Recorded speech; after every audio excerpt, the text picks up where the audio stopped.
할렐루야. 2024년 9월 8일 36주차 개척 10년 1주차 469주차 11시 대예배로 하나님께 드립니다. 잠깐 묵상하겠습니다.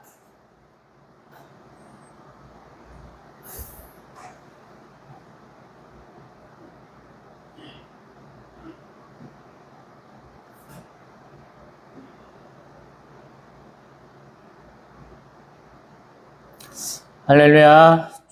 주님을 찬양합니다. 하나님께서 오늘 저희들에게 복된 날 허락하셨습니다. 특별하게 오늘은 10년차 사역을 시작하는 첫 주입니다. 하나님 복 주시어서 저희들 개척하게 하시고 9년간 무난하게 하나님 섬기면서 기쁜 날들 살게 하셨습니다. 주님 감사드립니다. 저희들 또 새롭게 한 해를 시작을 합니다. 10년차 사역은 더 활기차게 하게 하시고 저희들의 삶의 형편이 많이 변화가 되었죠. 그 삶의 형편에 저희들 져서 그냥 흘러가는 자가 아니고 온전히 저희들의 삶의 정황 가운데서 최선을 다해서 하나님 아버지 섬기고 사랑하는 자로 또 열심을 내서 전도하고 선교하는 자로 살아가기를 소망합니다. 오늘 또 하나님 앞에 저희들 영과 진리로 예배하는 자 되게 하시고 열심을 다해서 생명의 말씀 잘 듣고 보고 또 깨달아서 온전히 하나님의 백성, 하나님의 자녀로서의 삶을 살아가기를 소망합니다. 주님 사랑합니다. 우리 주 예수 그리스도의 이름으로 기도합니다. 아멘. 찬송가 11장입니다. 찬송가 11장입니다. 홀로 한 분 하나님께 전하 만민 경배하라. 만국 왕을 다스리고 온 세상 만민 기르신다. 만국 왕을 다스리고 온 세상 만민 기르신다. 독생 성자 예수님께 모든 죄인 회개하라.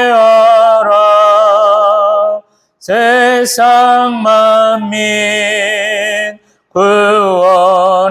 구원하고 놀라운 은혜 베푸신다. 세상 만민 구원하고 놀라운 은혜 베푸신다. 보혜사 성령님께 모든 삶을 맡기오라. 말씀으로 도우시고 죄악을 이길 힘 주신다. 말씀으로 도우시고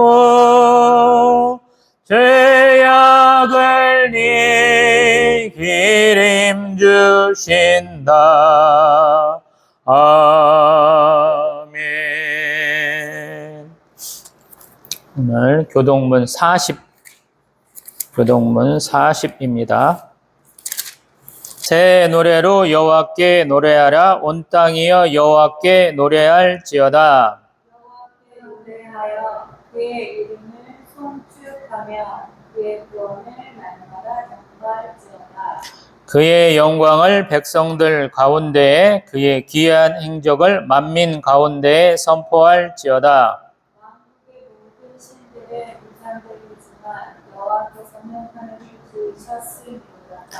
존귀와 위엄이 그의 앞에 있으며 능력과 아름다움이 그의 성소에 있구나. 아름답고 거룩한 곳으로 여호와께 예배할지어다. 온 땅이여 그 앞에서 떨지어다. 하늘은 기뻐하고 땅은 즐거워하며 바다와 거기에 충만한 것이 외치고 땅과 그 가운데 있는 모든 것은 즐거워할지어다. 그때 숲의 모든 나무들이 여호와 앞에서 즐거이 노래하리니 그가 임하시되 땅을 심판하러 임하실 것임이라. 같이 봅니다. 그가 의로 세계를 심판하시며 그의 진실하심으로 백성을 심판하시리로다. 아멘. 사도신경으로 신앙 고백하십니다. 나는 전능하신 아버지 하나님 천지의 창조주를 믿습니다. 나는 그의 유일하신 아들 우리 주 예수 그리스도를 믿습니다. 그는 성령으로 잉태되어 동정녀 마리아에게서 나시고 본디오 빌라도에게 고난을 받아 십자가에 못 박혀 죽으시고 장사된 지 사흘 만에 죽은 자 가운데서 다시 살아나셨으며 하늘에 오르시어 전능하신 아버지 하나님 우편에 앉아 계시다가 거기로부터 살아있는 자와 죽은 자를 심판하러 오십니다. 나는 성령을 믿으며 거룩한 공교회와 성도의 교제와 죄를 용서받는 것과 몸의 부활과 영생을 믿습니다. 아멘. 찬송가 377장입니다. 전능하신 주 하나님 나는 순례자이니 나는 심히 연약해도 주는 강하옵니다. 하늘 양식 먹여주시옵소서. 먹여주시옵소서.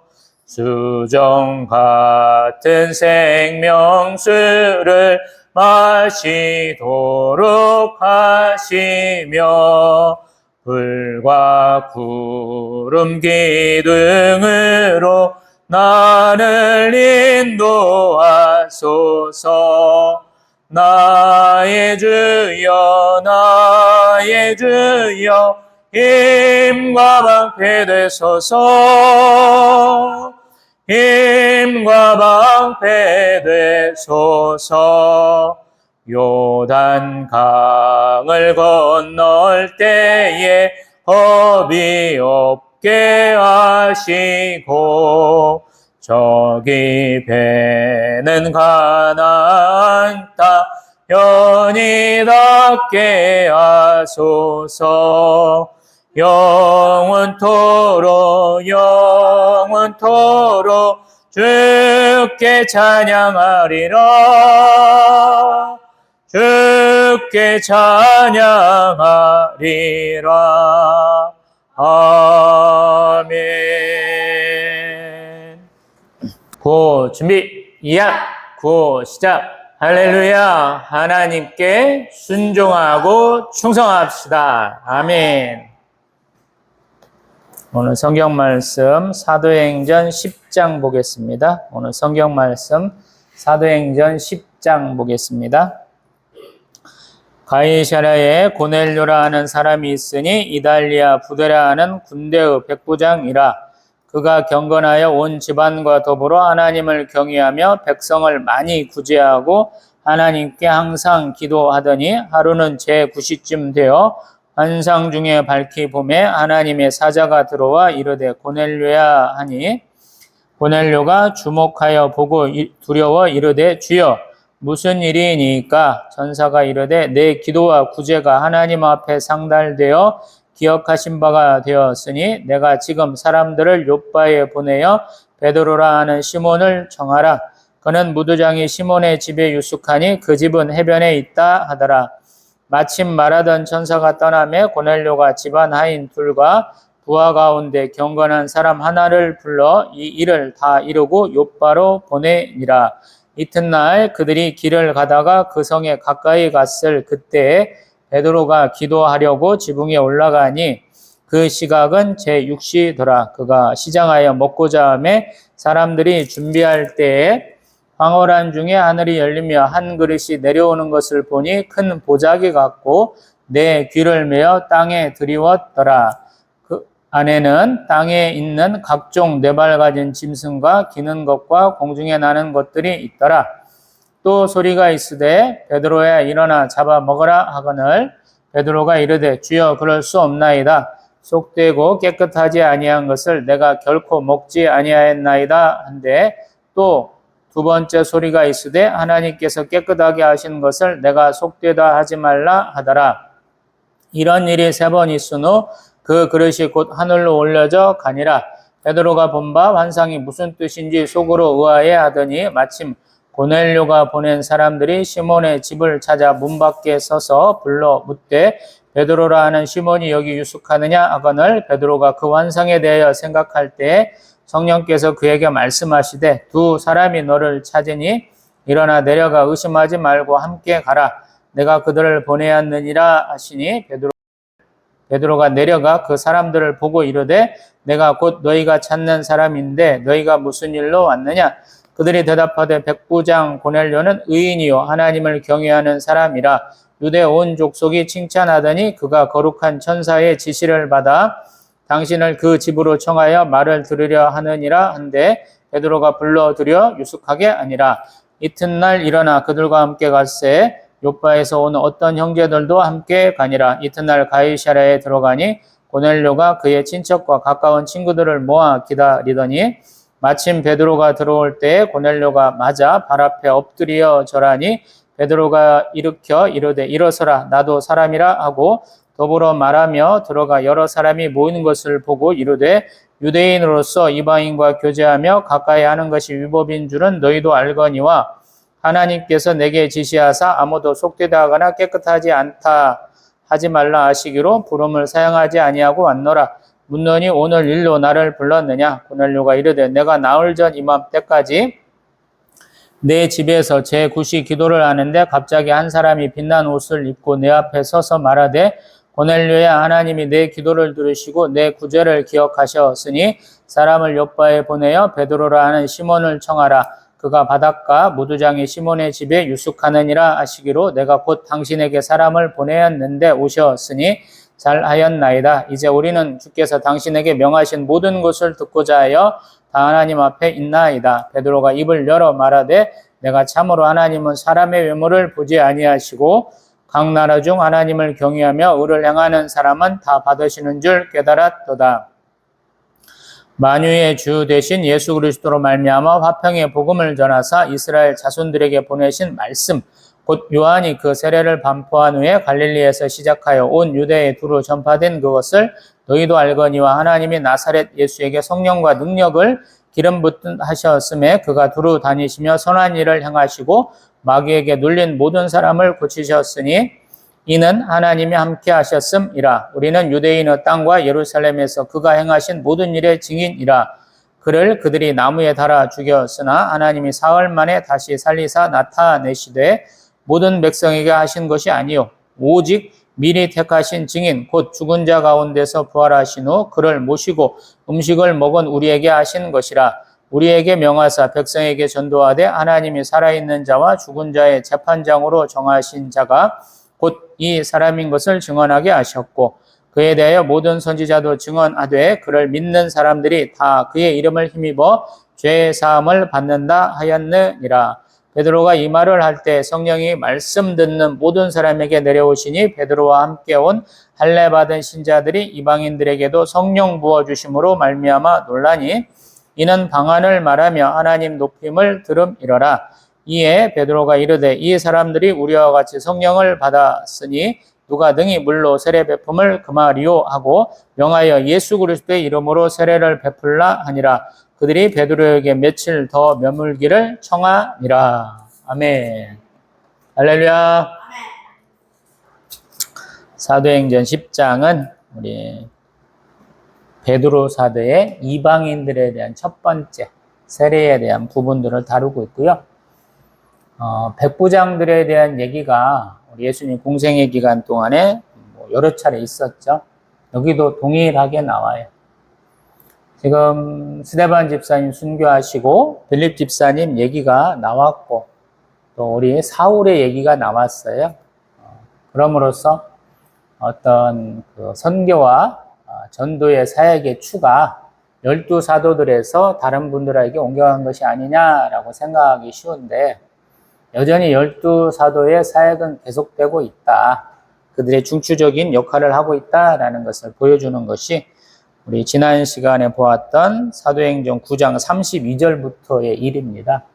그리고 특별하게 우리 베드로 사도가 조금 중심적인 일을 하고 있다라고 더 강조하는 의미가 더 있는 것 같아요. 왜냐하면 오늘 나오는 가이사랴에 있는 고넬료라는 이달리아 부대라고 하는 백부장이죠.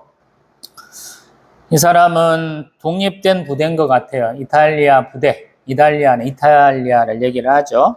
그래서 좀 독립된 부대고 또 해변가에 있기 때문에 우리 유대 지역의 로마군 우리 주둔지, 소위 말해서 총본영에 해당하는 곳, 총본부에 해당하는 곳은 우리가 예루살렘에 있는 안토니아 요새라고 생각하기 쉬운데 거기도 사실은 파견 부대가 있는 곳이에요. 갈릴리 나사렛 근처에 있는 예수님의 고향 근처에 있는 지폴이라고 하는 데가 로마군의 어떤 총본부가 있는 곳이거든요. 그래서 그곳과 연결되는 지역, 항구 지역을 거의 맞다시피 하니까 굉장한 핵심 지역이에요. 그곳에 있는 사람인데 그 사람이 굉장히 경건하다 그래요. 여기서 경건하다는 것은 하나님을 경외한다는 뜻은 거의 유대인과 같이 율법을 잘 지킨다는 말이에요. 우리가 항상 경건하다 그러면 깨끗한 것을 생각하는데 성경에서 구약에서 말하는 거룩함은 항상 구별된다라는 뜻이에요. 요것과 요것이 확연한 차이가 있어 이런 의미거든요. 경건과 거룩이라는 의미는. 그래서 하나님의 백성은 하나님을 믿지 않는 이방인과는 전혀 다른 삶의 모습, 행동 방식, 사고 방식, 믿음의 차이가 보여야 되는 거예요. 그래서 이 고넬료라는 사람도 그런 사람이다라고 강조해 주는 거예요. 그가 경건하다, 하나님을 경외한다, 또 구제한다, 하나님께 항상 기도한다. 이것이 그의 모습이에요. 이러기는 쉽지 않죠. 한국 사람들이 이게 맞는 표현인가는 모르겠습니다만은 불교, 우리는 대승불교에 해당하는데 동남아 지역의 소승불교처럼 살 수 있겠느냐? 그러면 쉽지 않죠. 일정 나이가 되면 승려 생활을 해야 되죠. 소승불교에서는. 그리고 그때 공양도 하고 탁발도 하고 수행도 하고 다양한 거 다 해야 돼요. 우리 한국 사람들이 만약에 이슬람교에 이렇게 입문을 했다 그러면 똑같이 메카를 향해서 5번 하루에 절해야 되죠. 그는 이슬람교를 믿는 현지인들이 한국에 와서도 잘 못하는 거죠. 고기 먹지 말라는데 고기들 잘 드시죠. 우리도 마찬가지. 근데 이방인인데도 지금 삶의 모습은 이 고넬료라는 사람은 어찌 보면 유대인보다도 더 잘 지킨다 하는 얘기예요. 3절에 보니까 제9시쯤 환상 중에 밝히 보았다 그래요. 9시쯤 되면 오후 3시쯤 되는 것이고 예수님 돌아가실 때고 저녁 제사 드릴 때고 그런 때죠. 그러다 보니까 똑같은 생활 방식대로 따라 하는 거예요. 이탈리아 부대니까 로마의 어떤 시간 개념, 시간 스케줄에 따라서 쭉 해야 되잖아요. 근데 아니다라는 거예요. 굉장히 독특한 사람이에요, 이 사람. 우리 다니엘 선지자도 때를 맞춰서 예루살렘을 향한 창을 열고 기도하다가 발각돼서 사자굴에 던져주시고 하나님이 살아계셔서 그의 손끝도 안 다치고 잘 나오셨죠. 그것과 똑같아요. 자신이 살고 있는 삶이 있고 자신의 삶의 정황이 있는데도 불구하고 그냥 열심을 내서 유대교인으로서의 삶을 산다라는 거예요. 그리고 그때 하나님의 사자가 왔다라는 거예요. 참 대단하죠? 우리가 생각할 때 하나님의 사자, 하나님이 지켜보는 자는 온전한 유대인이 아니냐라는 생각하기 쉬워요. 예수님조차도 우리 요한복음에 보면 사마리아 수가성 여인과 얘기할 때 이방인들하고 대화하는 것이 금지되어 있다는 말씀을 하시죠. 오늘 보고 있는 사도행전 10장에서도 베드로 사도가 28절에서 그런 얘기를 해요. 이방인과 교제하며 가까이 하는 것은 율법이다 이렇게 얘기를 해요. 믿는 사람도 그러는데 하나님은 너무 당연한 것이 아니겠느냐 그런데 하나님은 이러한 자 앞에도 나타나신다라는 거예요. 물론 구약에서도 뭐 이렇게 아주 뭐 드물다는 표현은 아니에요. 하나님 이방인들 많이 쓰십니다. 다윗의 가게에 이방 여인들이 둘이나 있죠. 이사야에서 보면 우리 고레스 왕을 언급하기도 하고 다양한 일들이 있거든요. 근데 지금 여태까지 우리가 생각할 때 사역의 방향이 무엇이겠느냐라는 그 사역의 방향을 바꿔주시려고 이런 일들이 일어나는 거예요. 그래서 그를 먼저 부르시죠. 하나님의 사자를 만나는 첫 번째 순서가 뭡니까? 그가 찾아오셔서 기도하는 사람, 그가 찾고자 하는 사람의 이름을 부른다라는 거. 기도 응답 받았다고 하시는 분들은 정말 이런 게 있는지 한번 생각을 해보세요. 성경에서 하나님의 사자, 하나님과 만날 때는 대부분 이름을 부르셔요, 먼저. 그래서 내 이름이 불려졌는지 한번 보세요. 많은 분들이 나 하나님 만났어요, 꿈에 뵀어요, 환상 중에 뵀어요 그러는데 첫 번째 순서가 되게 이름이 먼저 불려지니까 그랬는가 한번 보시다라는 거예요. 그 다음에 그 하나님 앞에 항상 뭐가 있느냐? 4절에 보면 두려움이 임해야 돼요. 과연 두려움이 임했느냐라고 한번 둘러보세요. 아브라함도 하나님 만났을 때 두려움이 임했다고 그러거든요. 흑암이 임했다 이런 표현을 많이 써요. 왜냐하면 빛이 이렇게 힘을 잃어요. 하나님 앞에서는. 우리 하나님의 빛에 비해서 우리가 지금 이렇게 10월의 첫 주인데 창밖으로는 지금 햇살이 따뜻할 것 같은데 그 햇살보다도 엄청 강한 빛이 하나님이시거든요. 그래서 우리는 항상 죄인으로서 하나님 앞에 서면 두려움을 느낄 수밖에 없어요. 그래서 내 이름이 불러졌는지 내가 그에게 두려움을 느꼈는지가 어찌 보면 하나님과 만나는 첫 번째 장면에서 자연스럽게 나와야 되는 거예요. 그 다음에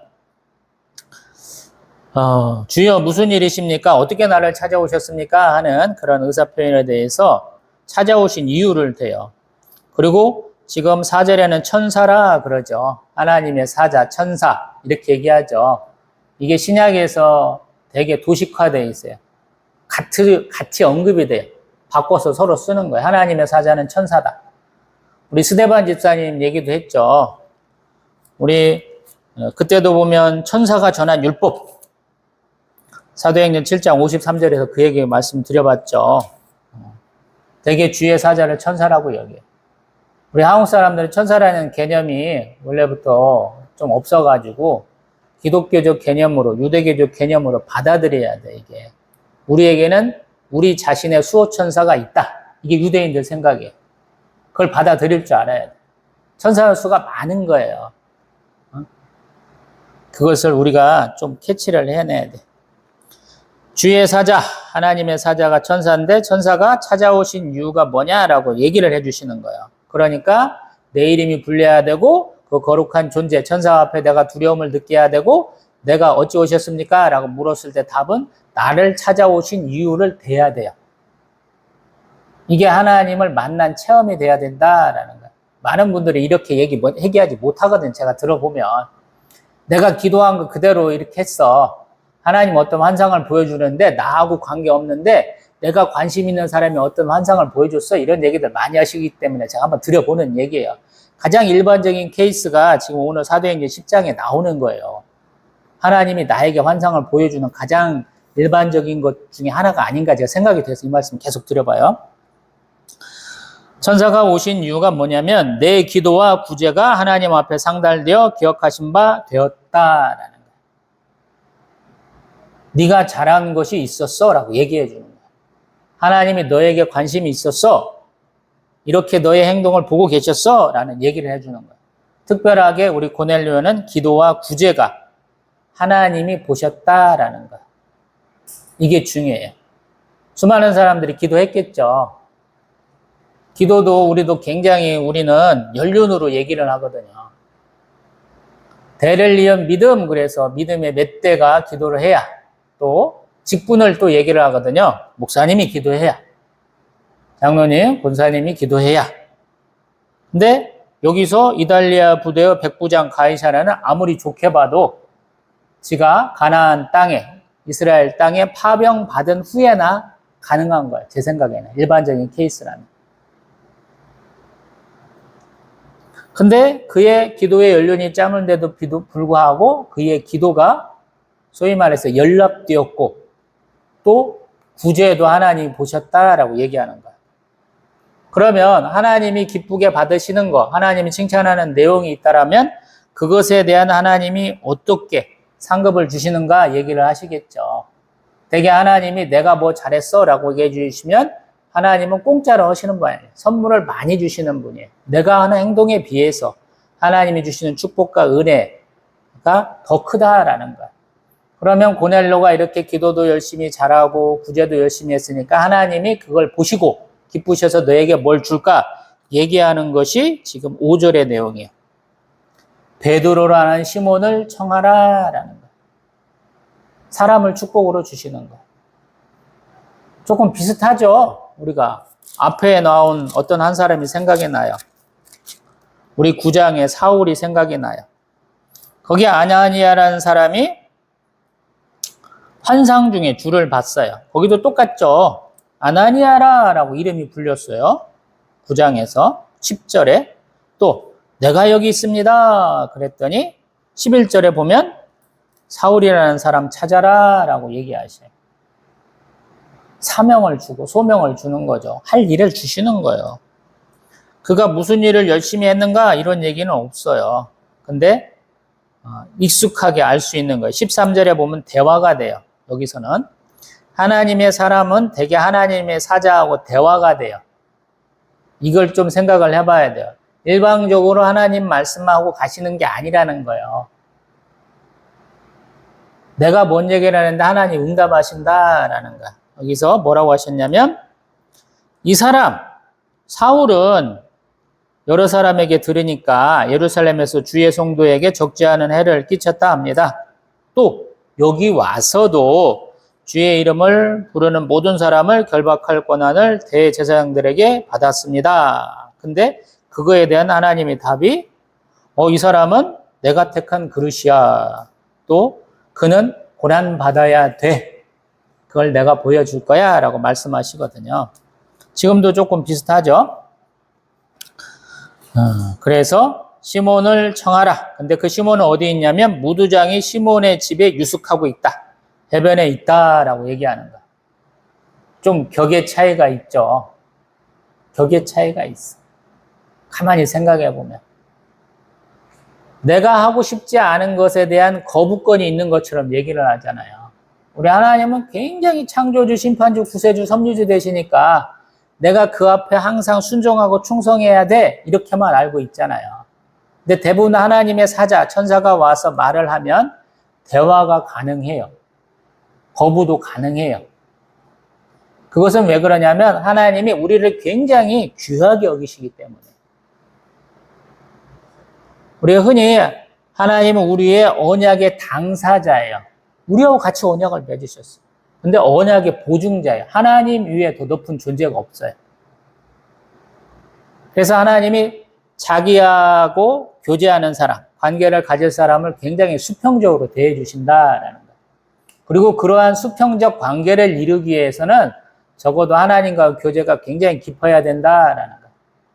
기도 생활이, 예배 생활이 좀 길어야 되는 것 같아요. 우리 흔히 말하는 형식적인 그런 게 아니고 정말로 하나님을 내가 이해하고 하나님이 내 눈앞에 계신 것처럼 내 삶의 중심을 하나님이 주장하시는 것처럼 하는 사람들에게는 하나님이 이런 걸 허락하시는 것 같아요. 우리 대표적으로 생각하실 수 있는 분이 아브라함이죠. 조카 롯이 살고 있는 그 소돔과 고모라 땅을 하나님 심판하시지 않으면 안 되겠습니까? 라고 6번에 걸쳐서 간구하는 장면이 있잖아요. 제가 모세도 들잖아요. 하나님이 주신 것을 그냥 냅다 버린 최초의 사람인지 모른다고. 하나님 직접 만들어주신 그 십계명이 적힌 돌판 2개를 그냥 던져갖고 깨버리는 사람이잖아. 하나님은 그 던져갖고 깨버린 거 갖고 뭐라고 안 하시잖아요. 그거 갖고 뭐라고 하신 거 있으면 어디 한번 찾아보세요. 눈 좋은 사람은, 기억력 좋은 사람 찾아보세요. 없잖아요. 대신 다음에 네 손으로 돌판 2개, 석판 2개 깎아갖고 와 그러시잖아요. 세계는 내가 줄게 이렇게 하시면서. 다시 사도행전 10장을 보면 이 고넬료라는 사람의 연륜을 제가 조금 낮춰보는 이유가 말씀만 하시고 가셔요. 여기서 더 나가지를 못한다라는 거예요.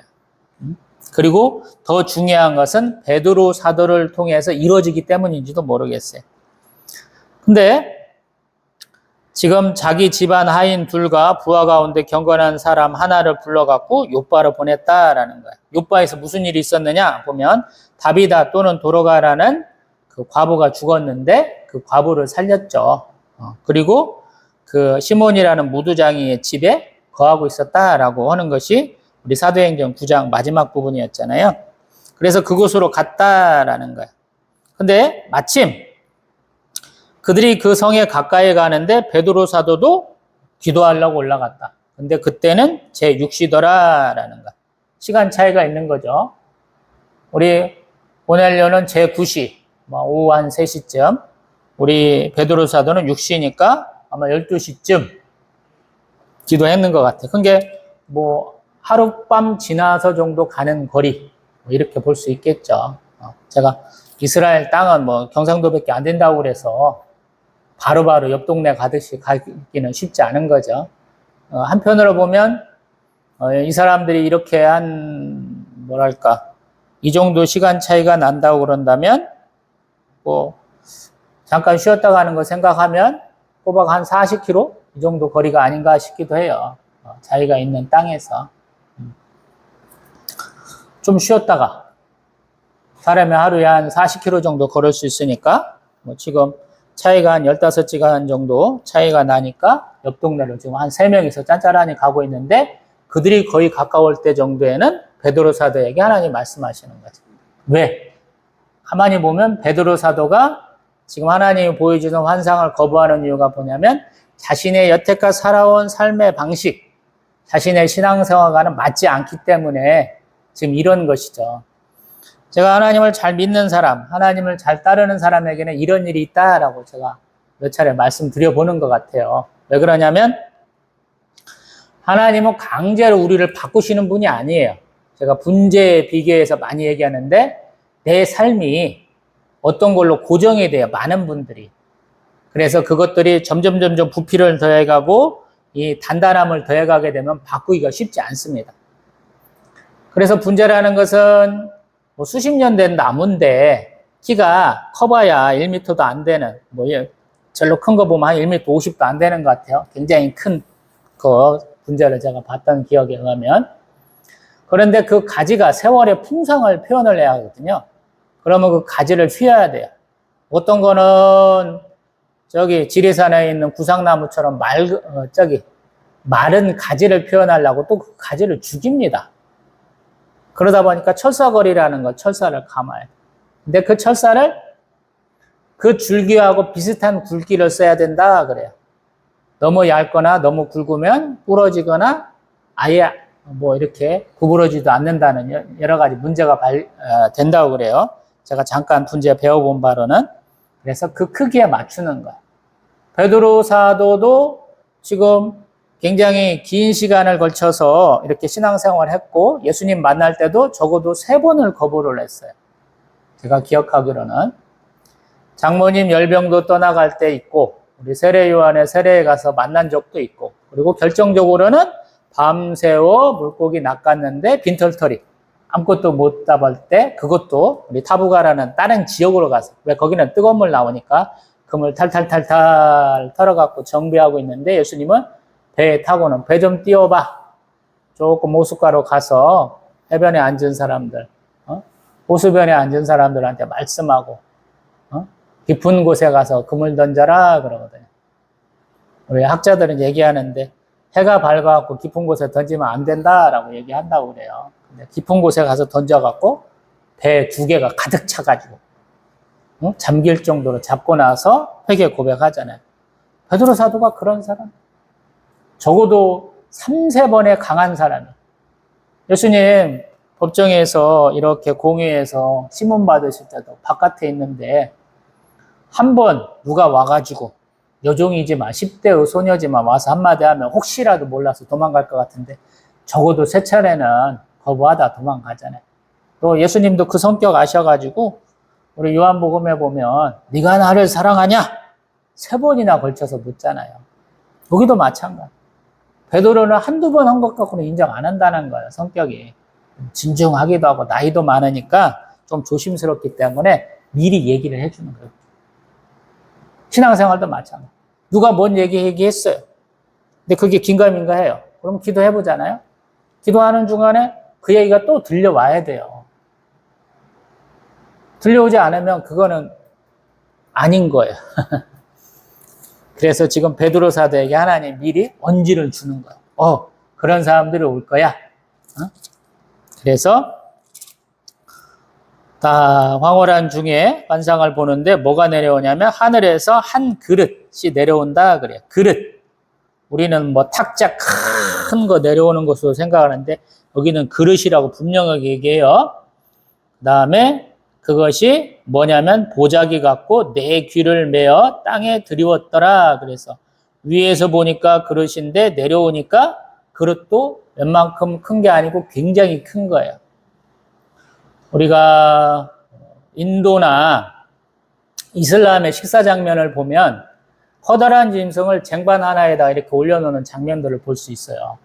뭐 거기다 낙타 요리도 넣기도 하고 큰 짐승들 넣기도 하고 그런데 그런 걸 생각해 보시면 돼요. 아니 우리 쟁반처럼 요따지만한 것에 뭘 먹겠어? 이런 생각을 하는데 아니라는 거예요. 굉장히 큰 그릇이다라는 개념을 가지고 보면 조금 이해가 가요. 그 안에는 뭐가 있냐면 땅에 있는 각종 네 발 가진 짐승, 기는 것, 공중에 나는 것들이 있더라라는 거예요. 이것은 뭐냐면 구분이 됐다라는 거예요. 그래서 베드로에게 뭐라고 그랬냐면 일어나 잡아먹어라. 아직 살아있는 거예요, 지금. 우리가 생각할 때 요리가 다 돼갖고 온 걸로 생각하는데 아니에요. 지금 요리가 안 됐어. 다 살아있는 거예요. 그래서 일어나 잡아먹어라 그러는 거예요. 근데 잡으려면 기준이 있잖아요. 우리 정결한 짐승, 불결한 짐승 얘기를 해야 하잖아요. 우리 레위기 11장에 있잖아요. 소위 말해서 발도 있어야 되고 색임질도 해야 되고 이런 것들이 있다라는 거예요. 비늘도 있어야 되고 각종 여러 가지 제한이 있어요. 근데 그렇기 때문에 베드로 사도가 14절에 주여 그럴 수 없습니다. 속되고 깨끗하지 아니하는 것을 내가 결코 먹지 않았습니다. 여태껏 안 먹어왔다는 거예요. 근데 뭐라고 하시냐면 하나님께서 깨끗하게 하신 것을 내가 속되다 하지 말라라는 거예요. 하나님께서 깨끗하다 하시면 깨끗한 거예요. 이게 신약의 시대하고 구약의 시대하고 다른 거예요. 구약은 하나님 말씀하셨고 그것들이 구분돼 있어요. 그래서 먹을 수 있는 게 별로 없어요. 비둘기, 참새 정도의 이 사람들. 새 중에나. 근데 이제 다르게 말씀하시는 거야. 하나님께서 깨끗하게 하신 것은 네가 속되다고 불결하다고 할 수 없다라는 거야. 이게 어려운 거죠. 이게 굉장히 어려운 거예요. 어느 분이 이렇게 살 수 있겠어요? 제가 사회 가는 중간에 우리 청년이 자기 부모한테 했다는 말을 그 부모한테 들었어요. 그 청년이 이제 20살이 돼가지고 고등학교를 졸업하고 이제 공군의 부사관으로 임관하게 되는 과정이었는데 아버지한테 어머니한테 소원한 거 얘기하는데 우리 주일날 한번 여행 간 적 있어요? 이렇게 얘기한다는 거예요. 이것은 토요일날 갔다가 주일날 다른 교회에서 예배도 들을 수 있는데 그 주일을 성수하려고 토요일날 주일날 아예 못 갔다 이런 얘기예요. 그런 의미에서 하는 것 같아요. 제가 그 얘기를 들으면서 항상 하는 말씀. 좀 자유롭게 해라. 놀러 갔다가 시골이든지 그 도시에 있는 교회 하는 군데 가라. 제가 항상 이렇게 얘기하거든요. 저는 놀라운 경험을 했어요. 익산에서 사역을 하고 제가 인천으로 올라갔는데 어느 날 보니까 우리 청년부 회장하고 우리 총무 맡았던 사람들이 결혼을 했거든요. 올해 한 교회에서 사역인 오빠하고 동생, 여동생 사이예요. 굉장히 친해요. 근데 그 사람들이 와 있더라고. 왜 왔냐 그랬더니 어제 결혼식하고 오늘 이제 비행기 타고 해외로 좀 신혼여행 가려고 그러는데 마땅한 교회가 있을까 하고 불러보다가 왔어요 라고 그러더라고요. 참 대단한 사건이다 그랬어요. 수많은 지역이 있을 텐데 인천도 굉장히 높은 데 있을 텐데 어떻게 헤매다가 내가 사역하던 교회 왔냐 그래서 제가 물어보니까 목사님한테 축복받고 왔느냐 그랬더니 그것까지는 아니었어요. 그래서 담임 목사님한테 부탁을 해서 신혼여행 잘 갔다 오라고 축복기도 좀 해주세요 하고 보낸 적이 있거든요. 이런 것도 가능해요. 사실은 살다 보니까. 그러고 그런 일이 3번 있었다라는 거예요. 내 생각을 하나님이 다르다 하시면 다른 것을 인정을 해야 되는데 우리가 그렇게 못한다는 얘기를 말씀을 드려보는 거예요. 지금 엉뚱한 예를 좀 들었습니다만. 그래서 베드로 사도도 이 환상의 뜻을 제대로 깨닫지 못했는데 마침 고넬료가 보낸 사람들이 시몬의 집을 찾아 문 밖에 서서 베드로라는 시몬이 여기 있습니까? 라고 물었다라는 거예요. 참 독특하죠. 우리 아까 아나니아하고 사울에 대한 얘기를 9장에서 다뤘는데 거기하고는 조금 뉘앙스가 다르죠. 아나니아도 유대인에서 이렇게 올라온 기독교인. 사울은 아직은 유대인. 같은 종교의 뿌리를 갖고 있는데 지금 이 베드로에게 갓 이렇게 개종한 우리 고넬료라는 사람은 어떻게 비쳤을까요? 보면 그냥 경건한 사람일 뿐이에요. 교제하기가 쉽지 않은 거예요. 근데 하나님은 그걸 아니다라고 말씀하시는 거예요. 그래서 어쩔 수 없이 이제 그 고민했던 것에 답을 찾으려고 하는데 그때 19절에 또 환상에 대해서 생각할 때 성령께서 그에게 말씀하셨다라는 거예요. 어떻게 말씀하셨냐면 2사람, 또 어떤 사본에는 3사람이죠. 앞에서 얘기할 때는 하인 2에다가 부하 가운데 경건한 사람 하나니까 3명이었어요.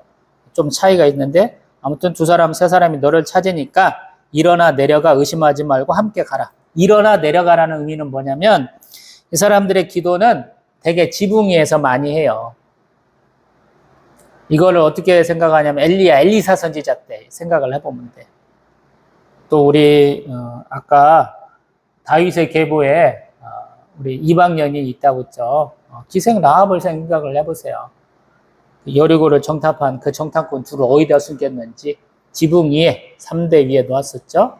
또 다윗 왕이 압살롬이 반날 때 도망갈 때 그 제사장 2 아들이 가서 그 소식을 전해야 되는데 어떻게 숨겼는가 생각을 해보면 우리가 생각할 때 지붕은 그냥 이렇게 뾰족하게 올렸어 그런 개념이 아니고 이 지붕은 평탄해요.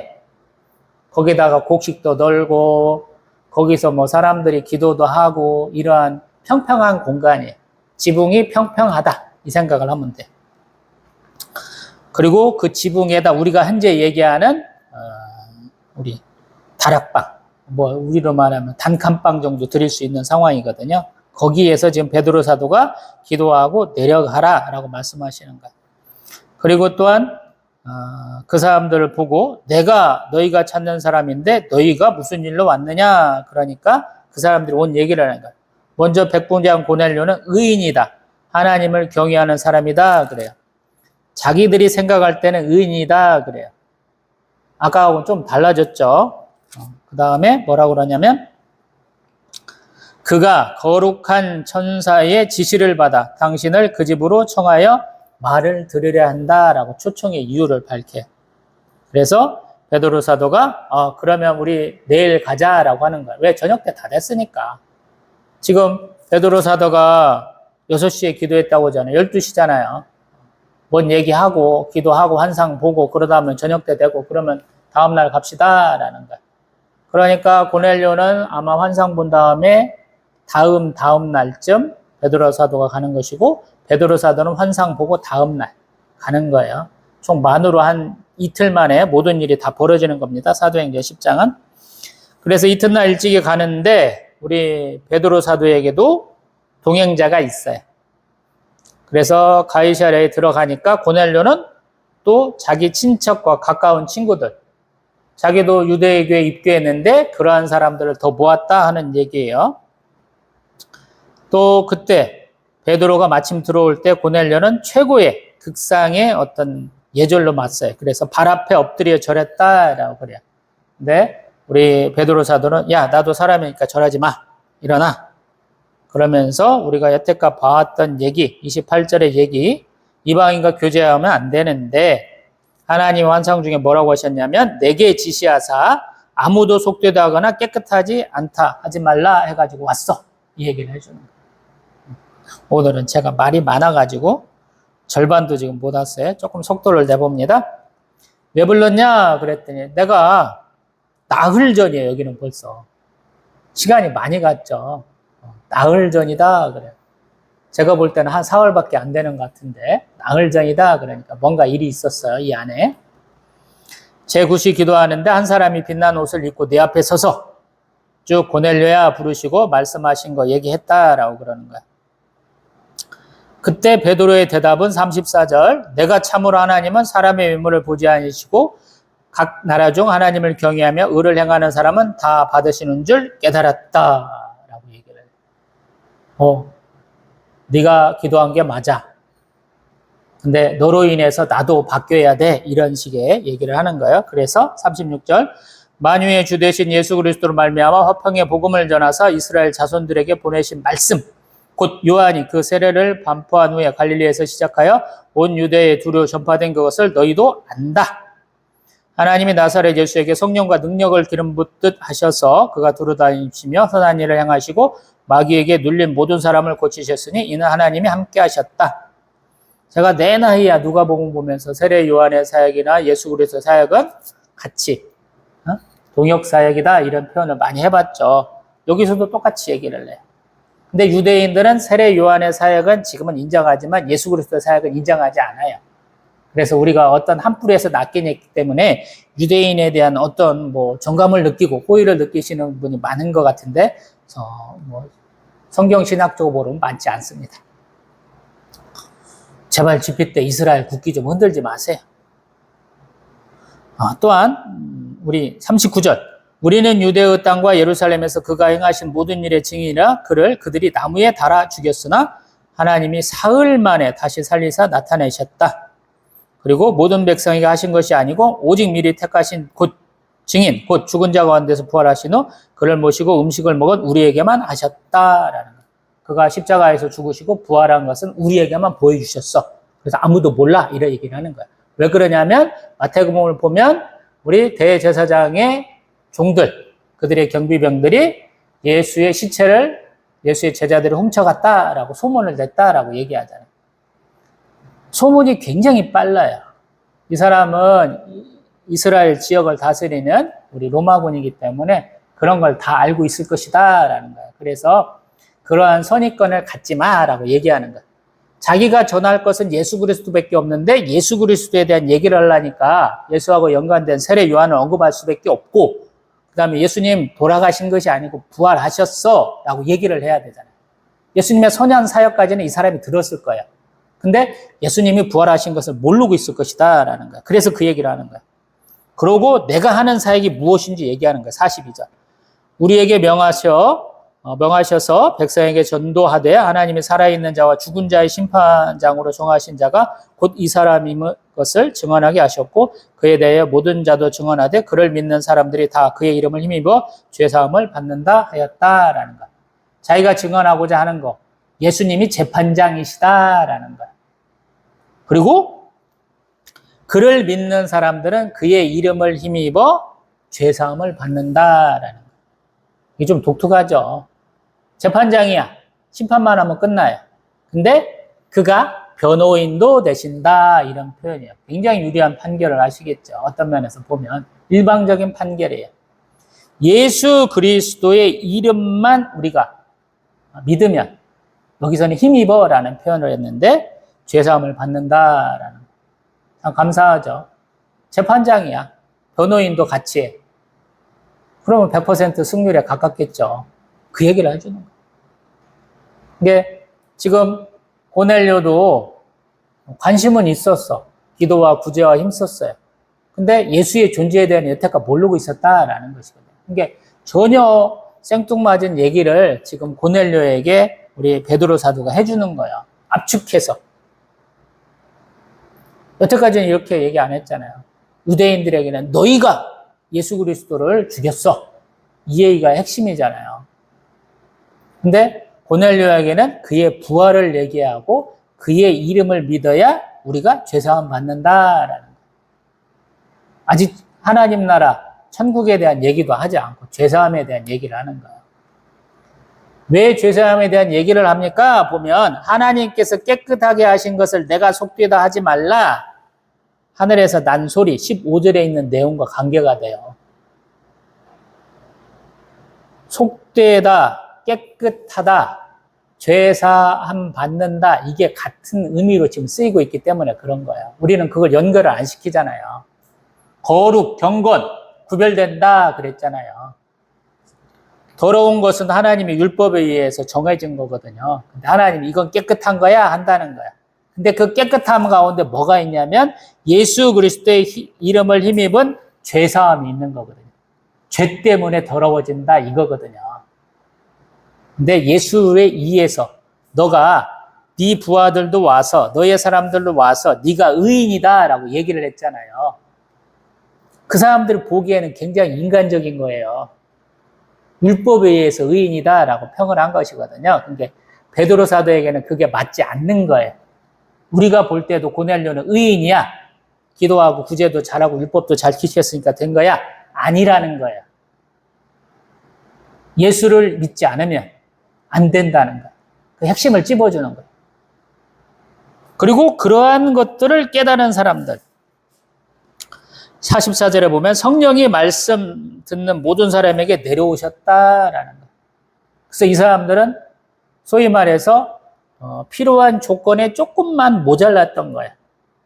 예수에 대해서 들고도 알고 있었는데 그의 이름을 믿어야 되는 그리스도의 주와 예수 옆에 주와 그리스도가 붙어야 된다는 걸 이 사람들이 이해를 했다라는 거예요. 짧게 얘기한 거겠죠. 베드로 사도가 이렇게 짧게 얘기할 수 있는 게 아니잖아요. 긴 내용을 추가하게 했었는데 그 말씀을 들으니까 사람들이 성령 세례를 받았다라는 거예요. 그래서 그 다음에 우리 베드로 사도가 같이 온 사람들 있잖아요. 이 사람들은 할례 받은 신자다라는 거예요. 이 사람들의 생각에 오순절 성령 강림 사건을 경험한 이들에게는 이방인들에게는 성령 세례가 없다라고 생각을 했는데 아니다라는 거예요. 그래서 하나님이 뭔가 이적과 기적과 표적을 일으키실 때는 기사를 일으키실 때는 그 본인만이 아니고 그 현장에 있는 사람만이 아니고 그 주변 사람들 그들에 의해서 얘기를 전달받는 사람들도 이렇게 좀 감동을 받을 수 있도록 역사가 일어나는데 지금 이렇다라는 거예요. 그리고 이 사람들은 성령 세례를 받고 방언을 말하고 하나님을 높였다라는 거예요. 오순절 성령 각심 사건 때도 베드로 사도가 뭐라고 그랬냐면 이 사람들이 성령 받아서 하나님의 큰 일을 말한다 그랬죠. 하나님의 큰 일을 말하는 것이 하나님을 높이는 거예요, 이거. 방언이 성령 세례의 가장 큰 핵심처럼 얘기하지 말라라고 제가 이렇게 얘기를 드려보는 거예요. 방언을 통해서 하나님의 큰 일을 얘기를 해야 돼. 예수 그리스도를 얘기를 해야 되는 거예요. 그가 요엘서도 얘기한 것을 성령 세례 받으면 그들이 예언한다 그랬잖아요. 그 다음에 핵심으로 마지막 얘기하는 게 주의 이름을 부르는 자는 구원을 받는다가 핵심이에요. 마지막에. 베드로 사도가 요엘서 2장 인용한 것 중에 핵심이 주의 이름을 부르는 자는 구원받는다. 지금 앞에도 얘기했잖아요. 그의 이름을 힘입어 죄사함 받는다. 이 얘기거든요. 그래서 하나님 환상 중에 말씀하신 게 맞았어. 오순절 성령 강령 사건 때 있었던 의미하고 동일해. 그래서 이방인인 고넬료와 그의 친척들, 그의 지인들, 그의 부하들에게도 주 예수 그리스도의 이름으로 세례를 주었다. 이렇게 되는 거예요.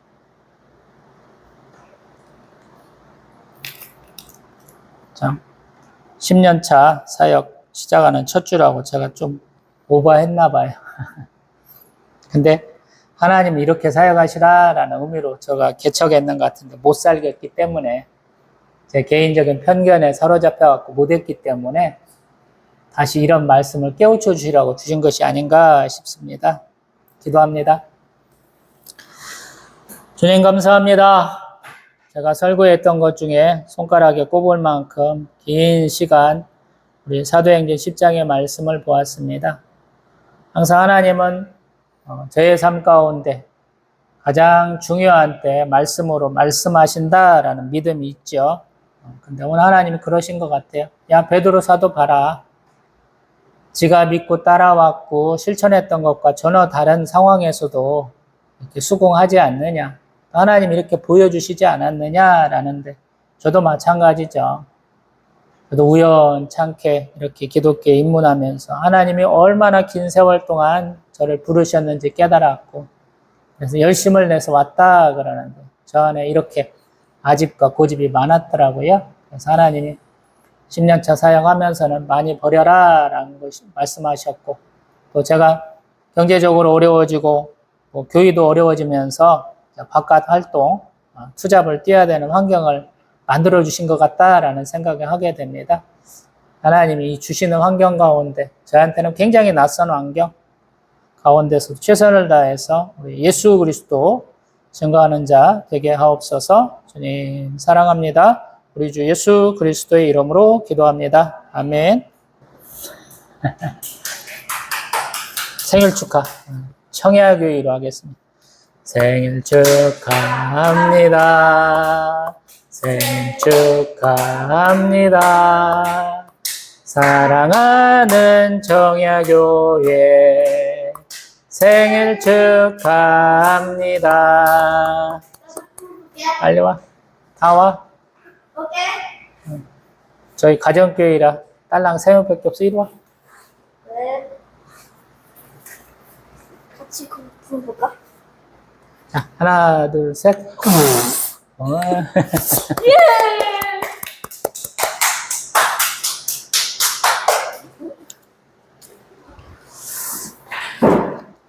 어렵게 개척하고 하나님이 도우셔서 여기까지 왔네. 찬송가 402장 1절만 하겠습니다. 찬송가 402장입니다. 나의 반석, 나의 방패, 나의 피난처, 나의 힘이 되신 주님 사랑합니다. 원수들이 둘러싸고 나를 누를 때 부르짖는 나의 기도 들어주셨네. 아멘.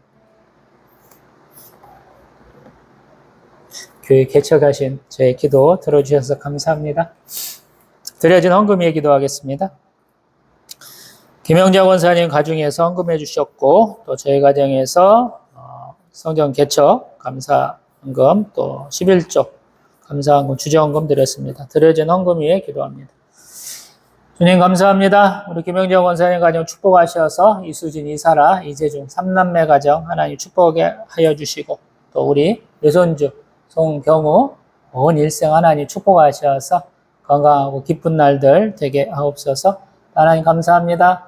저희 가정에도 하나님 복 주셔서 온전한 믿음 있게 하시고 저희들 지치지 않고 하나님 앞에 기도와 간구 잘하는 자들 되기를 소망을 합니다.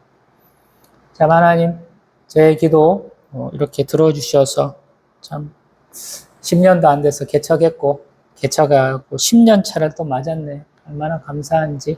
그래서 하나님이 영광이 될 만한 기쁨이 될 만한 일 고민하면서 최선을 다해서 순종하고 충성하는 자로 살아가기를 소망합니다. 우리 주 예수 그리스도의 이름으로 기도합니다. 아멘. 찬송가 600장입니다.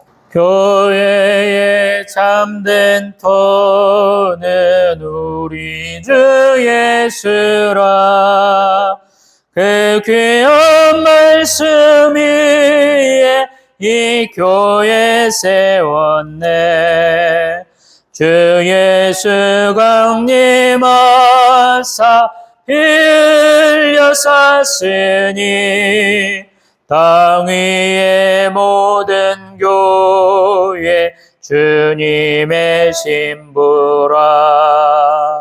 온 세계 모든 교회 한 몸을 이루어 한 주님 섬기면서 한 믿음 가지네. 한 이름 찬송하고 한 성경 읽으며 다 같은 소망 품고 늘 은혜 받도다. 땅 위의 모든 교회 주 안에 있어서 하늘의 성도들과 한 몸을 이루네. 오 주여 복을 주사 저 성도들 같이 우리도 주와 함께 늘 살게 하소서. 아멘. 주기도문 합니다. 하늘에 계신 우리 아버지의 이름을 거룩하게 하시며 아버지의 나라가 오게 하시며 아버지의 뜻이 하늘에서와 같이 땅에서도 이루어지게 하소서. 오늘 우리에게 일용할 양식을 주시고 우리가 우리에게 잘못한 사람을 용서하여 준 것 같이 우리 죄를 용서하여 주시고 우리를 시험에 빠지지 않게 하시고 악에서 구하소서. 나라와 권능과 영광이 영원히 아버지의 것입니다. 아멘. 축도하겠습니다. 주 예수 그리스도의 은혜와 하나님의 사랑과 성령의 교통하심이 오늘 함께한 영혼들, 또 동영상 통해서 은혜 받을 자들, 또 9년 동안 우리 청역의 물질의 후원자, 기도의 동역자, 사역의 동역자가 되어준 모든 이에게 있을지어다. 아멘. 제가 항상 이렇게 저희 아들 축복해 줍니다.